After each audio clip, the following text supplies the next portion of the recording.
ये वोट चोरी के मुद्दे पे जो मैं आपको बात बताने वाला हूं, वो किसी जर्नलिस्ट ने, किसी पत्रकार ने, किसी नेता ने अपने देश में नहीं बताई है, ना उनका ध्यान गया है।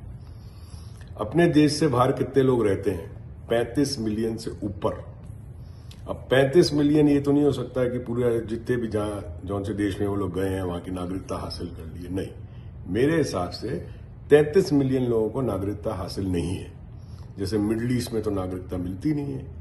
अमेरिका के अंदर जो H1 वाले हैं, F1 वाले हैं, स्टूडेंट्स हैं, जो J1 वाले हैं, U वीजा वाले हैं, ये लोग तो इंडिया बहुत कम आते हैं, क्योंकि अगर इनको स्टैंपिंग करानी होती है तो ये यहां भी कनाडा चले जाते हैं, पोर्ट चेंज करके मेक्सिको चले जाते हैं और स्टैंपिंग करा के वापस आ जाते हैं। तो 5-5 साल तक ये लोग इंडिया नहीं आते हैं, और अगर आते भी हैं तो जरूरी नहीं है कि चुनाव के समय में आते हैं। तो इनका जो वोट है 32 मिलियन लोगों का, ये भी तो वोट चोरी हो रहा होगा, क्या पता। क्योंकि सबके पास डेटा तो है कि भाई ये देश से बाहर है, ये आता नहीं है। तो जो वोटिंग पूरा आप लोगों का जो सिस्टम है उसमें ये तो पता है इसने पिछली बार भी वोट नहीं दिया, इस बार ही वोट नहीं है, तो आता नहीं है, तो इसका वोट किसी और से डलवा दो। तो ये भी तो वोट चोरी हो सकती है। आपने सुना है किसी नेता से या किसी जर्नलिस्ट से ये बात?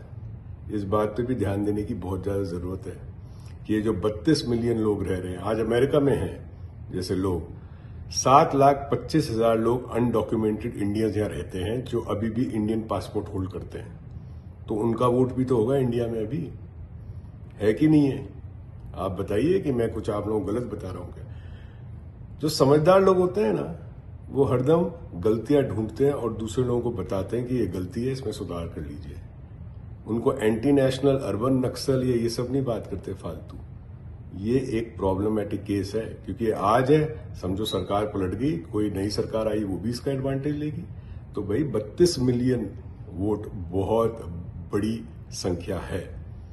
ये जरूरी है कि इलेक्शन कमीशन इस पे ध्यान दे कि जो 32 मिलियन इंडियन जो बाहर रहते हैं, जो अभी भी इंडियन पासपोर्ट होल्ड कर रहे हैं, तो उनका वोट तो है। अब मिडिल ईस्ट के अंदर पूरी लेबर काम करती है जनरली, राइट?